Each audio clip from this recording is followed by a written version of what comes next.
Hello, welcome to our show. Today's topic is developing thinking and emotional skills in infants and toddlers. What can parents do? We will be discussing this topic with our guest, Jeanette Hampton, who is studying for her master's in psychology. She'll be answering questions and shedding light on this topic. Also, we have parents who have questions pertaining to cognitive and emotional development in infants and toddlers. Let's get started. You have a question?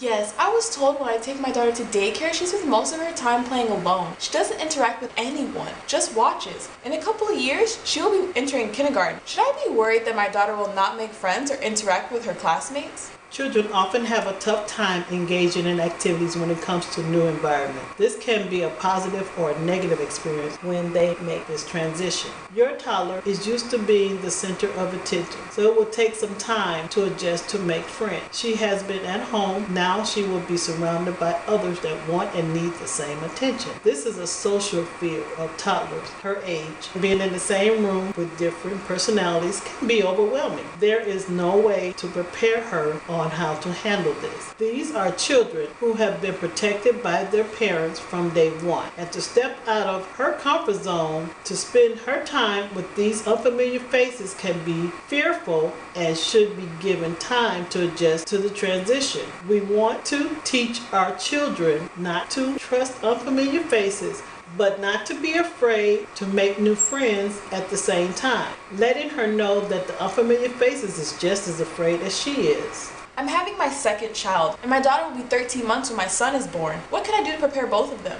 There will be jealousy because you must remember your daughter is used to getting all the attention, and now here comes this little one who she has to share this time with. She will pay close attention to how involved both mom and dad will react to the new baby and see where she fits in the family. It will take a few weeks to adjust to the new addition. Dad has to do his part to ensure her of her responsibility as a big sister and also give mom a break. Things will change for everyone when a new baby arrives. Your daughter will have more responsibility and learning to be more independent, so everyone needs to be prepared for the changes. Let her know this baby is hers as well, and let her assist in naming the baby. Once baby is born, count her in the baby's daily routine, and let her help by comforting the baby during diaper change and when the baby is looking for a little attention when you're busy. Remember, she's a toddler. Don't give her a great deal of responsibility for the baby. Let her be a toddler. That allows her to help if she wants to or not. In time, she will be glad to have a brother to love and take care of. Next question. I've been trying to potty train our son, but I'm having a hard time because he gets mad and fussy when I sit him on the potty. Should my husband be the one training him? It doesn't matter who is potty training your son. Either parent who is patient and lets your son go when he's ready, not when you're ready.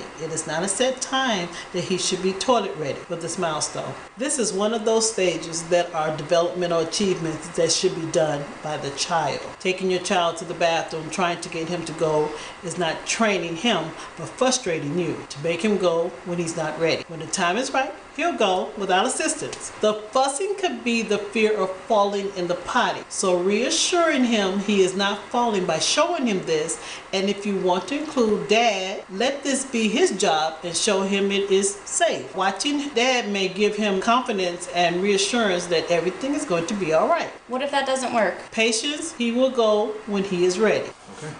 Next question. My daughter is 28 weeks old and breastfeeding. I'm getting ready to return to work. She's attached to me and follows me everywhere and cries when I leave the room. I've been trying to wean her since I'm not able to breastfeed her while I'm at work, but she will not take or hold a bottle even if it is breast milk. How do I get my daughter and I ready for this transition? You did your job. Some women can't or have to stop breastfeeding early for one reason or another. You had a chance to enjoy your time together, but now it's time to return to work. This is the hard part where you must leave your child in the hands of someone other than you. This is one of those milestones that make it okay if your baby doesn't breastfeed beyond this point. She should be trying solid foods and taught to grip and drink from a sippy or a regular cup. As you go back to work, make sure you find a safe and secure daycare where you will feel good about leaving her. It is going to be hard to get through this stage, but being upset will upset the baby, and that makes it difficult to handle this mood. This doesn't mean you have to stop breastfeeding. You can still bond with your baby. This lets you know that time together surpassed the time being apart. It makes it all that more special. I have one last question. What should a parent do when it seems seems the experts can't even make up their minds.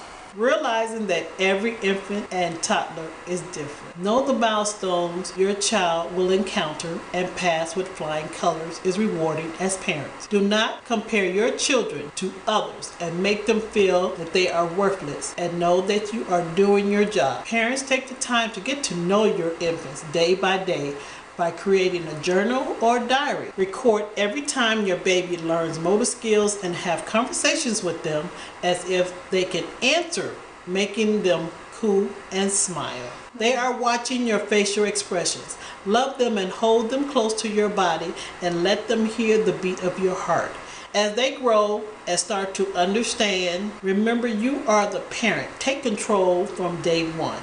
Even on bad days, which we all have from time to time. Parents, you know your children, so the day they are a little out of control, think about what brought the tantrum on and what does it take to stop it, but not to give in to the stubbornness of the child. Temper tantrums are the state of mind which they feel they are in control when it comes to what a child's trying to accomplish. Remember, you are the parent, and your baby will have many milestones to conquer, which they are already at that point. They have accomplished things that you probably never imagined possible, and will continue to develop from this little person making sounds to alert you of something they want or need, to a toddler that are mastering all the skills of talking and the ability to respond when you ask a question. Do not compare the development stages of your child to another. They will have more than enough skills to progress from walking, running, and even throwing a ball, as this is the beginning of making many milestones that leads to independence and starting preschool. This is just another step to independence for them and you. Both will get through it. Having a baby is a precious gift, and being able to spend as much time having your baby just be a baby is priceless. Don't rush the process. Sit down and enjoy the wonderful joys of being a mother and just a parent. Well, I would like to thank Jeanette for coming on the show, as well as the parents whom I hope have received valuable information pertaining to cognitive and emotional developmental skills in their toddlers and infants.